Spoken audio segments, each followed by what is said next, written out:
So I am a pretty positive and optimistic guy. I think I always try to wake up excited about the next adventure or journey in the business.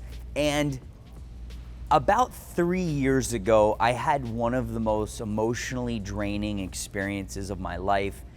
About a week prior, sort of certain decisions, and a week after, and you'll hear the whole story, I think I was in a fit of depression.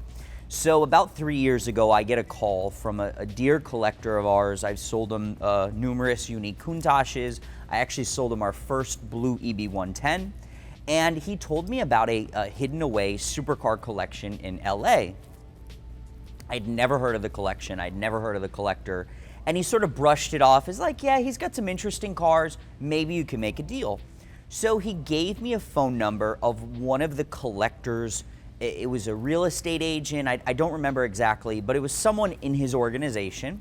And I called this gentleman, and they were, from like my first conversation, these guys sounded like old school Hollywood guys. I mean, they were talking about selling Donna Summer a house in the 1980s and like these crazy stories within this first conversation.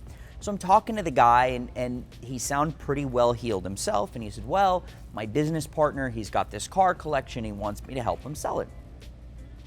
And you can tell he didn't know that much about cars.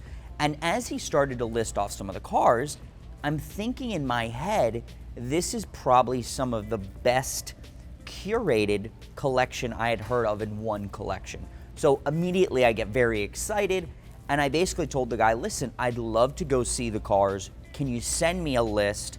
And at that point, he started to send me like a picture of a few cars, but really I didn't get all the details.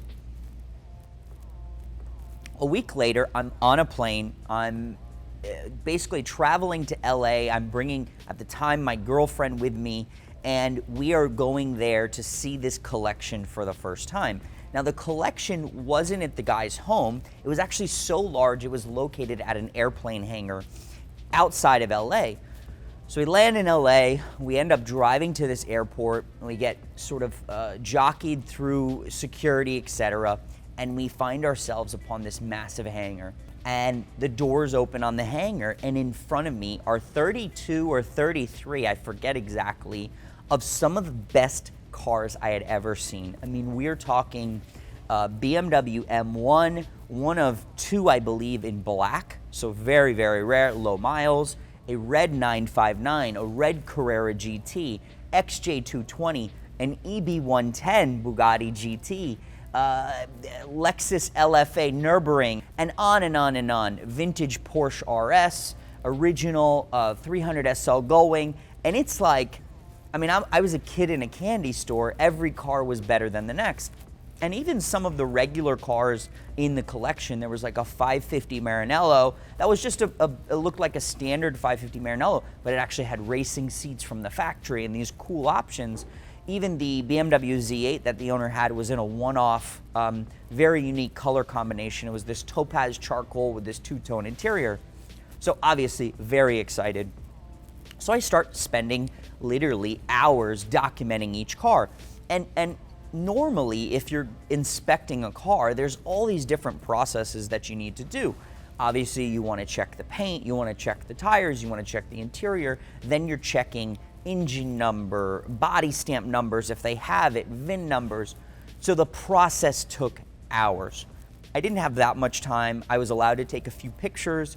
And in that process, I noticed there was a few other guys. There was a representative from RM Sotheby's there as well. He was taking photos. So you could definitely feel a little bit of pressure was on for me to try to make a deal. At this point, it was more than just making a deal on the cars. There was an emotional attachment because the cars were just that cool. So fast forward, I get back to Miami, and now I'm starting to spend a lot of time. I mean, researching an original Porsche 1972 RS is a lot of work. There's a lot of different numbers. There's a lot of history that needs to be gathered. So I probably had at this point, I would say 2-3 weeks of just documenting, researching before I could even put an offer together.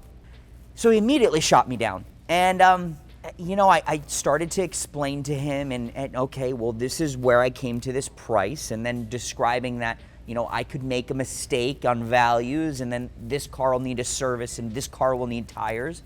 And he was not hearing it. And this was a really sweet guy that while I was inspecting the cars, he spent some time with my girlfriend, and he showed her the cars, and you could just tell he was a sincere guy. And he didn't want to hear my offer at the time. So we went back and forth. And over the period of about 2 weeks, we were back and forth, sort of, you could call it politely sparring on the values of each car. And it was, you know, some cars he was very realistic, some cars you could tell that he really loved, he was higher on price. After all this time, I now have my business partners involved, I have other collectors involved, and everyone's asking me, what's going on, what's going on? And I had so much pressure on me to try to close this collection. I ended up going out to LA for a second time. On that second visit, I actually met with his attorney, had our attorneys involved, and we started to draft a contract, and we were getting very, very, very close to the price. During that meeting, I'm literally sitting in his attorney's office. He's there, his son's there, and everybody's looking at me, and I'm trying to explain how I got to my offer. Now, in that period, my offer crept up probably almost $1 million, which, think about that, that's a lot of money. And my offer was probably close to retail. I mean, I gave him as much money almost as you could imagine on this collection because I really loved the cars and I believed in the rarity and the value. Now, some of the cars in the collection, they had stories and they had some issues.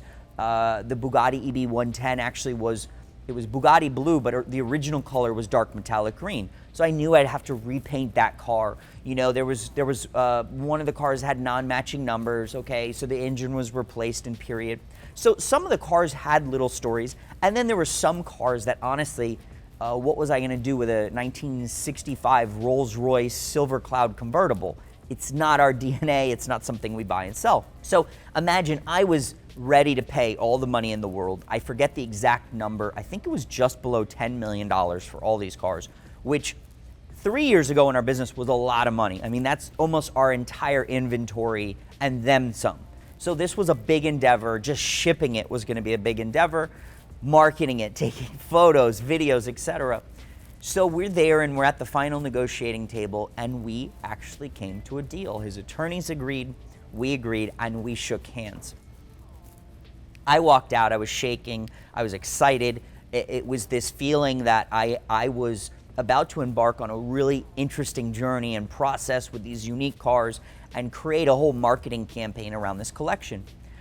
So we had put some final tweaks on the contract, his attorneys reviewed it, our attorneys reviewed it, and then I signed the contract and sent it back to him.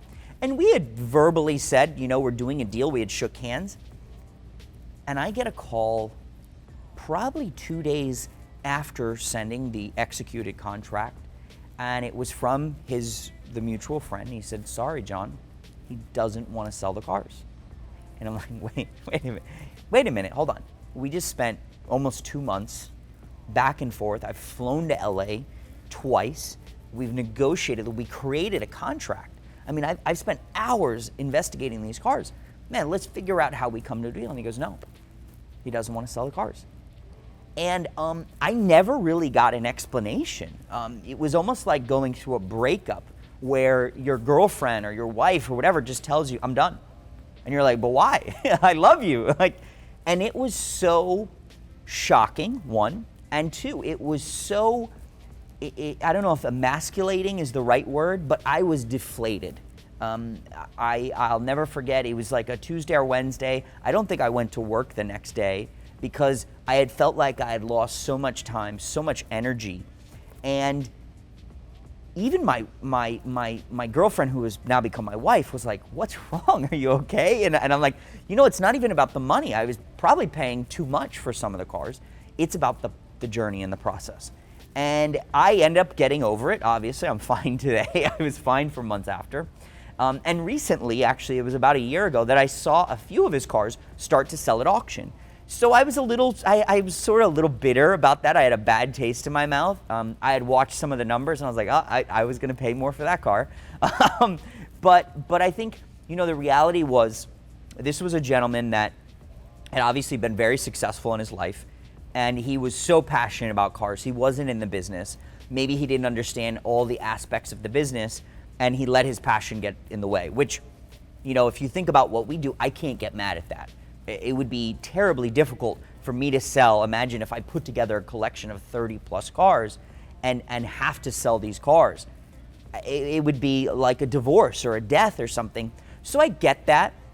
So in the end, I have no hard feelings for him or his family or the cars. But it was probably one of the most difficult experiences in our day-to-day business at Curated.